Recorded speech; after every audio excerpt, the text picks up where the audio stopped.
किसान भाइयों नमस्कार। स्वागत है आपका कृषि समाचारों में।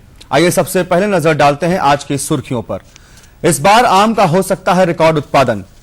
मौसम की मार चलते होगा गेहूं का कम उत्पादन। वित्त मंत्री के मुताबिक कृषि में है विकास की अपार संभावनाएं। दूध उत्पादन बढ़ेगा माइक्रो कामधेनु डेयरी की योजना से। अब समाचार विस्तार से। आम के पेड़ों पर आए जबरदस्त बौर की वजह से इस साल यूपी में आम की बेहतर फसल होने की उम्मीद है। आम उत्पादकों का कहना है कि अगर सरकार दशहरी आम की ब्रांडिंग के लिए उनकी मांगों पर सकारात्मक कदम उठाए तो यह सोने पर सुहागा होगा। Mango growers association of India के अध्यक्ष के मुताबिक इस बार पेड़ों पर जबरदस्त बौर आया है। अगर हफ्ते भर तक मौसम की इसी तरह सूखा रहा तो आम का उत्पादन 50 लाख मीट्रिक टन से अधिक हो सकता है, जो खुद में एक रिकॉर्ड होगा। पिछले साल 44 लाख मीट्रिक टन आम का उत्पादन हुआ था, जो अब तक का सर्वाधिक उत्पादन है। Mango growers association of India के अध्यक्ष के मुताबिक आम के पेड़ों पर इस बार इतना बौर आया है जितना कि पिछले 15 से 20 सालों में नहीं देखा गया था। बिजनेस चैम्बर एसोचेम ने ओलावृष्टि और बेमौसम बारिश की वजह से 1 करोड़ 30 लाख टन गेहूं के बर्बाद होने की आशंका जताई है। एसोचेम के मुताबिक गेहूं की फसल बर्बाद होने की वजह से सरकार को मांग के मुताबिक सप्लाई बनाए रखने के लिए गेहूं का आयात भी करना पड़ सकता है। एसोचेम की रिपोर्ट के माने तो उत्पादन में कमी के कारण फूड इन्फ्लेशन में इजाफा होगा, जिसका सीधा असर गेहूं की कीमतों पर पड़ेगा। रिपोर्ट में कहा गया है कि चालू फसल वर्ष में 9.38 करोड़ टन के आरंभिक अनुमान के मुकाबले इसमें करीब 1.3 करोड़ टन की कमी आने की आशंका है और इसके कारण सरकार को गेहूं बाहर से मंगाना पड़ सकता है।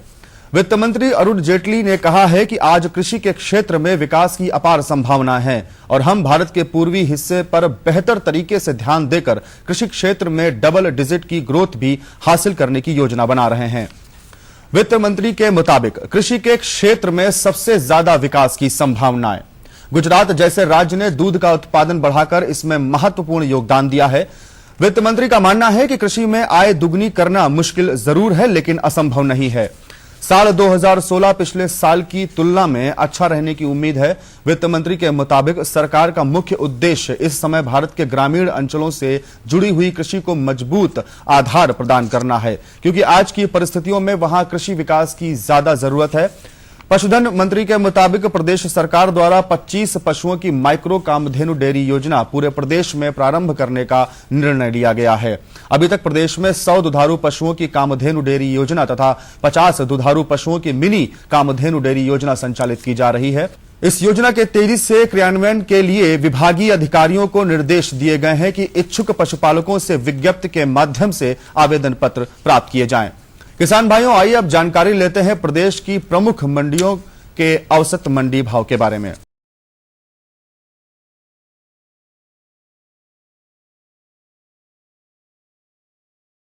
सबसे पहले नजर डालते हैं गेहूं के भावों की। आगरा की मंडी में गेहूं का भाव 1,675 रुपए प्रति क्विंटल, अलीगढ़ में 1,775 रुपए प्रति क्विंटल, रामपुर की मंडी में गेहूं का भाव 1,620 रुपए प्रति क्विंटल और जौनपुर की मंडी में गेहूं 1,665 रुपए प्रति क्विंटल के हिसाब से बिका। चावल की बात करें तो आगरा की मंडी में चावल का भाव 1,980 रुपए प्रति क्विंटल, अलीगढ़ की मंडी में 1,940 रुपए प्रति क्विंटल, रामपुर की मंडी में 2,225 रुपए प्रति क्विंटल और जौनपुर की किसान मंडी में चावल का भाव 1,965 रुपए प्रति क्विंटल के भाव से रहा। इसी तरह अगर सरसों के भाव पर नजर डालें तो आगरा की मंडी में सरसों 3,430 रुपए प्रति क्विंटल के हिसाब से बिकी, अलीगढ़ की मंडी में सरसों का भाव 3,520 रुपए प्रति क्विंटल, रामपुर में 3,425 रुपए प्रति क्विंटल और जौनपुर की मंडी में सरसों का भाव 3,590 रुपए प्रति क्विंटल के भाव से रहा। किसान भाइयों, ये थे प्रदेश की प्रमुख मंडियों के औसत मंडी भाव। अनुमति दीजिए, मिलते हैं समाचारों के अगले अंक में। नमस्कार।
आज की फसल संगोष्ठी में हमारे विशेषज्ञ समसामयिक जानकारी देंगे और साथ ही साथ हमारे किसान बहन भाइयों की जिज्ञासाओं को भी शांत करेंगे। बहनों भाइयों, उद्यान संबंधी फसलों से हम अधिक से अधिक उत्पादन कैसे ले सकते हैं, इसकी भी जानकारी हमको होनी चाहिए। तो इसकी जानकारी देने के लिए मैं अनुरोध कर रहा हूं डॉक्टर बीके मिश्रा जी कि वो इस विषय पर हम सभी को बताएं। उप निदेशक उद्यान लखनऊ। आपको जानकर हर्ष होगा कि प्रदेश में औद्यानिक गतिविधियों को बढ़ावा देने के लिए प्रदेश सरकार एवं भारत सरकार द्वारा औद्यानिक मिशन जो वर्ष 2005 से निरंतर चल रहा है और ये प्रदेश के 45 जनपदों में क्रियान्वित है। इसमें जो प्रमुख हमारे फल हैं उनका विकास तथा मसाला विकास, मसाला में भी प्रमुख जैसे मिर्च है, लहसुन है, प्याज है, इनकी खेती को बढ़ावा देने के लिए अनुदान मुहैया कराया जा रहा है।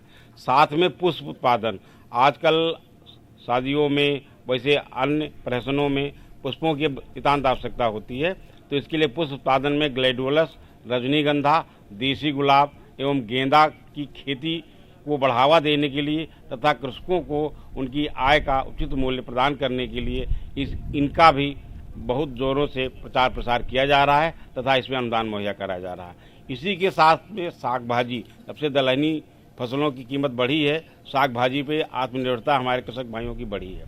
तो इसके लिए राष्ट्रीय कृषि विकास योजना के अंतर्गत प्रदेश के सभी 75 जनपदों में संकर साग भाजी की खेती को बढ़ावा देने के लिए प्रदर्शन रूप में 0.2 हेक्टेयर 0.4 हेक्टेयर तक के कृषकों को इसमें शुद्ध संकर बीज, खाद एवं दवा मुहैया कराई जा रही है, निःशुल्क है। प्रत्येक जनपद में औसतन 35 हेक्टेयर क्षेत्रफल में साग भाजी के संकर सब्जी बीजों का अनुदान मुहैया कराया जा रहा है।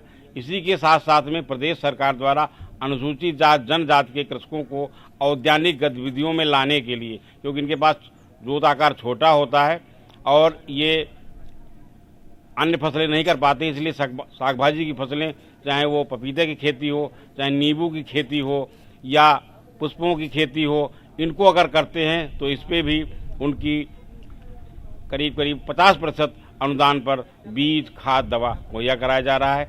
इसके साथ साथ में ये जो फल संरक्षण उद्यान एवं खाद्य प्रसंस्करण है, तो उद्यान की हमने बात बता दी।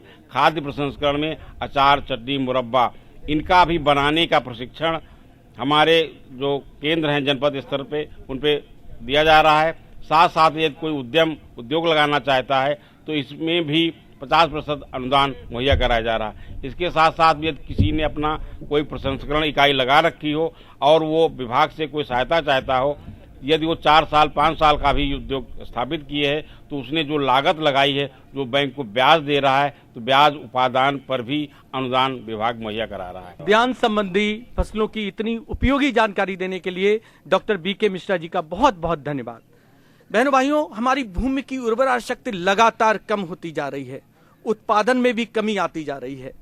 उर्वरा शक्ति को कैसे बढ़ाया जाए, किस तरह से उर्वरकों का प्रयोग किया जाए, इसकी समुचित जानकारी देने के लिए मैं अनुरोध कर रहा हूं इफको फैजाबाद के वरिष्ठ प्रबंधक एएन सिंह जी से। उर्वरक आज के समय में हमारे अन्न उत्पादन के लिए, फसल उत्पादन के लिए अति आवश्यक उपादानों में से है, लेकिन आवश्यक इसमें यह है कि हम उसका प्रयोग कैसे करें कि हम उसका बेहतर लाभ ले सकें। तो हम सबसे पहले बताना चाहेंगे कि फसल में हमारे उर्वरक का प्रयोग कई चीज़ों पर निर्भर करता है कि किस्म कौन सी है, मिट्टी की किस्म कौन सी है और वह भौगोलिक परिस्थितियाँ क्या हैं। सबसे बेहतर तो इसके लिए होगा कि सबसे पहले किसान भाई अपने मृदा की जांच कराएं, जिससे ये पता चल सके कि किस तत्व की इसमें अधिकता है और किसकी कमी है। तभी अब उसका अगर प्रयोग करेंगे तो बेहतर परिणाम पाएंगे और लाभ में रहेंगे। रासायनिक उर्वरकों के प्रयोग में हम कुछ सावधानियां बताना चाहेंगे। जैसे आप जब भी प्रयोग करें उर्वरकों का संतुलित मात्रा में प्रयोग करें। इससे क्या होगा कि हमारी उर्वरा शक्ति भी बनी रहेगी और उत्पादकता में भी हमारी वृद्धि होगी।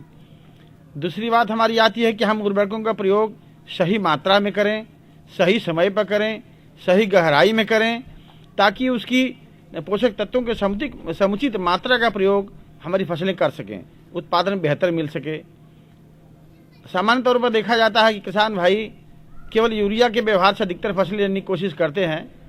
उनको मुझे बताना यह है कि पोटासिक और फास्फेटिक उर्वरकों का अपना अलग महत्व है फसल उत्पादन में। फास्फेटिक उर्वरकों का महत्व यह है कि उसके तने और जड़ों का विकास होता है। पोटास का काम है कि हमारे उसके दानों में चमक, वजन बढ़ाना, साथ साथ उसमें रोग व्याधियों और सूखा सहने की क्षमता पैदा करना पोटास का काम है। तो पोटास का व्यवहार भी साथ ही पोटासिक और फास्फेटिक उर्वरकों का व्यवहार किसान भाई निश्चित रूप से करें। पुनः हम जब ये देखते हैं कि हम केवल रासायनिक उर्वरकों के व्यवहार करते हैं तो भी हमें बेहतर उत्पादन उतना नहीं मिल रहा है, उर्वरा शक्ति भी मेरी घटती जा रही है, तो इसके लिए आवश्यक है कि हम उसमें साथ साथ उर्वरकों के साथ साथ हम जैविक खादों का भी प्रयोग उसमें करें। जैविक खादों में जैसे हमारी कंपोस्ट खाद है, हरी खाद है, जीवाणु हमारे वाले उर्वरक हैं। कुल मिलाकर हमें कहना चाहेंगे कि हम एकीकृत पौध पोषक तत्व प्रणाली को अगर अपनाएंगे तभी हम उत्पादकता में वृद्धि भी कर सकते हैं, साथ साथ अपनी मृदा की संरचना बनाए रख सकते हैं और उसकी उर्वरा शक्ति को बनाए रख सकते हैं। उन्नतशील किस्मों में की पैदावार लेते लेते आज समय ऐसा हो गया है कि हम उत्पादन तो लेते जा रहे हैं, अपनी मिट्टी की ओर बिल्कुल ध्यान नहीं दे रहे हैं कि हमारी मिट्टी किधर जा रही है। इसलिए ये आवश्यक हो गया है रासायनिक उर्वरकों का व्यवहार भले हम थोड़ी कम करें मगर उसका समेकित रूप से पोषक तत्वों का व्यवहार कराएं। आप कहेंगे समेकित तत्वों का पोषक तत्व के रूप में हम क्या बताना चाहेंगे, उसमें आप ये जानें कि उसमें एक हमारा रासायनिक उर्वरक एक घटक है, एक अंश है, एक हिस्सा है जो हम समेकित रूप से खेती के लिए अनुशंसा करते हैं। आज इस पर जोर दिया जा रहा है। रासायनिक उर्वरकों का व्यवहार जिस तरह मैं अभी विधियाँ बताया उस तरह से करें। ये निश्चित है कि बिना रासायनिक उर्वरकों के व्यवहार का अब की समय की उन्नतशील किस्मों की खेती किया जाना संभव नहीं है, परंतु उसके साथ साथ हम अन्य चीज़ों को भी अपनाएं जो हमारे समेकित पौध पोषक तत्व प्रणाली के अंतर्गत आते हैं, जैसे कि कार्बनिक खादों का व्यवहार किसान भाई बिल्कुल करना बंद कर दिए हैं। जब से हमारी कृषि यंत्रों पर खेती आधारित हो गई है तब से उनका व्यवहार कम हो गया क्योंकि पशु कम रखते हैं। तो कंपोस्ट का व्यवहार, गोबर खादों का व्यवहार से बनी हुई हमारी जो खादें हैं, जैविक खादें, हमारी इस खादों कार्बनिक खादों के व्यवहार अति आवश्यक है, जिससे हमारे खेत में जीवांश की मात्रा बनी रहे, बढ़ी रहे, ताकि रासायनिक उर्वरकों के व्यवहार का बेहतर परिणाम मिल सके। हम चाहेंगे कि अपनी दलहनी फसलों का समावेश खेती में जरूर किसान भाई करें, ताकि उनसे क्या होता है कि दलहनी फसलें हमारे वायुमंडल के नाइट्रोजन को अपने यौगिकीकरण क्रिया के द्वारा मिट्टी में स्थिर करते हैं और उससे हमें अतिरिक्त नाइट्रोजन प्राप्त होता है। किसान भाई इसके लाभ को पूर्व परिचित भी हैं। जो भाई दलहनी खेती करने के बाद कोई अन्य फसल उसमें लेते हैं तो उसमें पैदावार और फसलों की अपेक्षा बेहतर मिलती है। कहने का मतलब हमारे तात्पर्य कि हम सिर्फ ये करें कि कम से कम उत्पादकता बढ़ाते रहें, उर्वरा शक्ति भी को भी बरकरार रखें और कोशिश ये करें कि हमारी कृषि में लागत कम हो। कृषि में लागत कम करने का यही उपाय है कि हम समेकित रूप से उर्वरकों का और पोषक तत्वों का प्रयोग खेत में करें। सिंह साहब ने उर्वरक प्रबंधन पर इतनी उपयोगी और महत्वपूर्ण जानकारी आप सभी को दी, इसके लिए सिंह साहब को बहुत बहुत धन्यवाद। बहनों भाइयों, एक प्रगतिशील किसान आज हमारे बीच में उपस्थित हैं जिन्होंने अपने परिश्रम के बल पर सफलता के आकाश में बहुत ऊंची उड़ान भरी है। जी हाँ, मैं बात कर रहा हूं ग्राम दौलतपुर, जिला बाराबंकी के रामशरण वर्मा जी की। हम रामशरण वर्मा जी से अनुरोध करते हैं कि वो अपने अनुभवों को हम सभी से साझा करें, जिससे हम भी आपसे प्रेरणा लेकर आगे बढ़ सकें।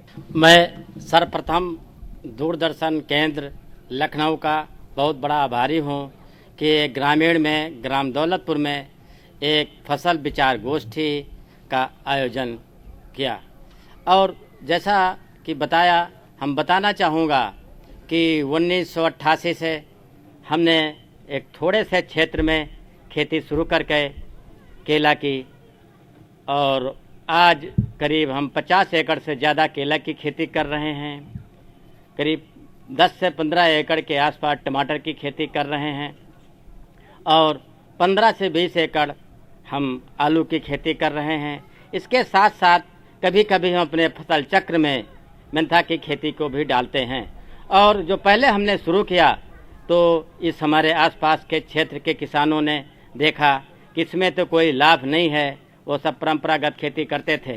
फिर धीरे धीरे उनको थोड़ा सा समझ में आया कि हम भी खेती करें। हमारी कामयाबी उन्होंने देखा, हमारा लाभ देखा।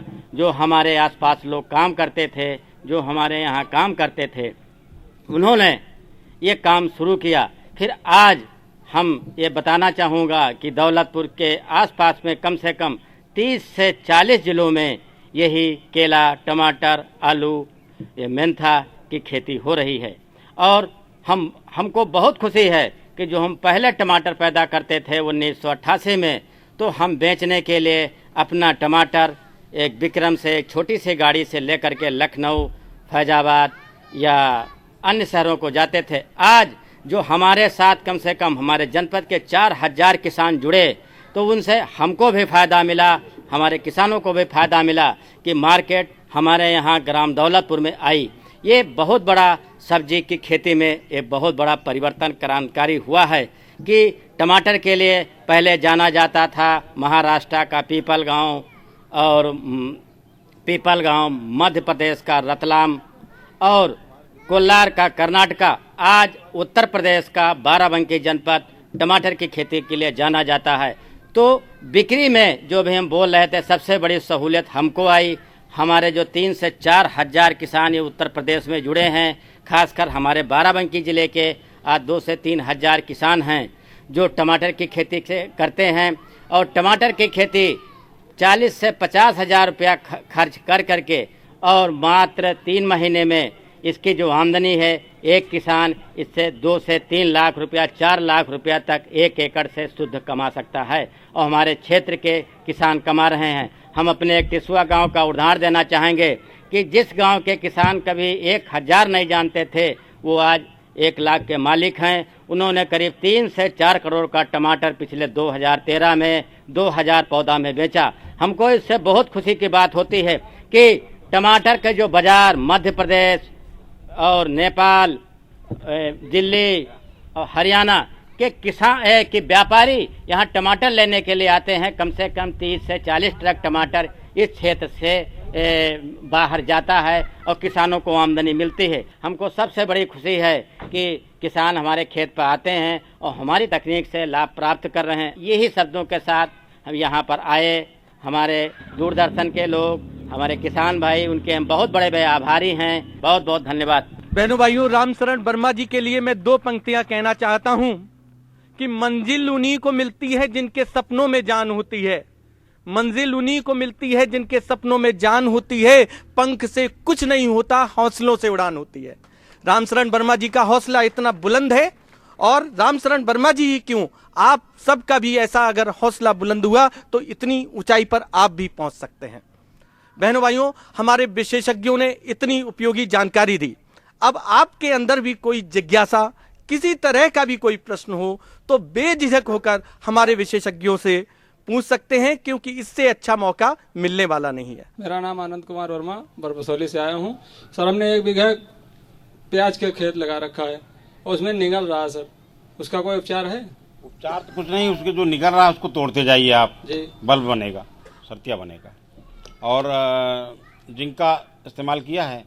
जिंक? हाँ जी सर, हमें हाँ, उसका कर दीजिए इस्तेमाल। ठीक सर। और उसका वही बाजार में आसानी सस्ता वाला मिल जाता है, उसको 1 हफ्ता आप पानी भिगो करके रख दीजिएगा और उसके बाद 2% का घोल समान रूप से छिड़काव कर दीजिएगा, तुरंत फायदा मिलेगा। बहनों भाइयों, हमारे फसल संगोष्ठी के 2 दौर बहुत अच्छे से संपन्न हुए।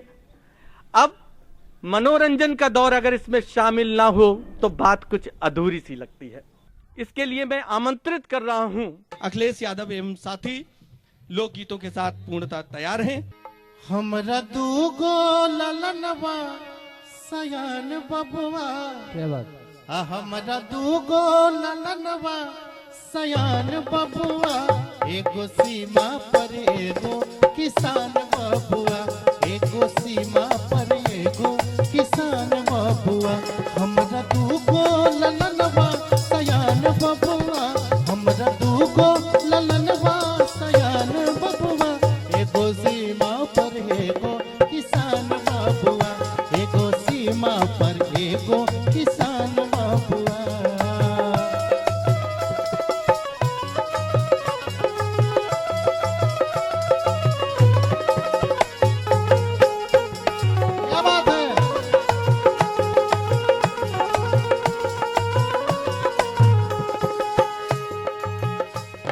लड़कन पर हमरो गुमान बबुआ, दोनों लड़कन पर हमरो गुमान बबुआ।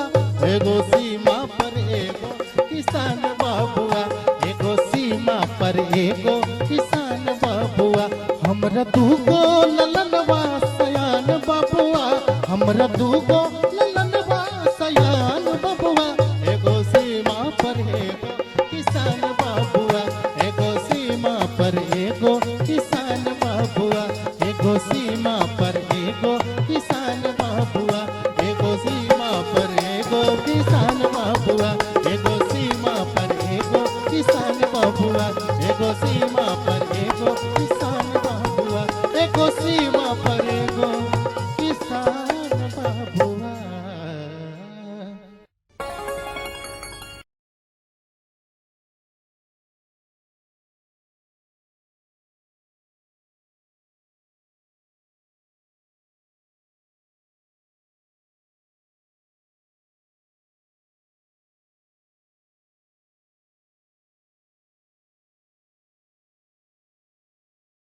मौसम समाचार में एक बार फिर से आप सभी का स्वागत है। पिछले दिनों वेस्टर्न डिस्टर्बेंस के कारण आसमान में बादलों की आवाजाही के कारण लोगों को तेज धूप से राहत मिली, लेकिन पिछले रविवार और सोमवार धूप में तेजी रही।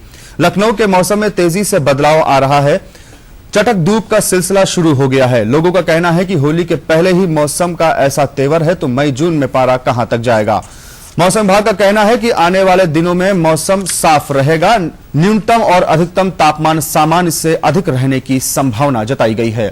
मौसम को देखते हुए किसान भाइयों को सलाह दी जाती है कि गेहूं की फसल में करनाल बंट की निगरानी करते रहें। तोरिया, सरसों की आदि की पकी फसलों की कटाई के बाद फसल अवशेष को नष्ट कर दें। इससे चितकबरा बग कीट की संख्या में कमी आती है। इस सप्ताह तापमान बढ़ने की स्थिति को देखते हुए भिंडी की उन्नत किस्मों की बुआई करें। खेत की तैयारी में गोबर की सड़ी खाद का प्रयोग करें। किसान भाइयों, ये था आज का मौसम समाचार। मौसम समाचार के अगले अंक में आपसे फिर मुलाकात होगी। तब तक के लिए हमें अनुमति दें। नमस्कार।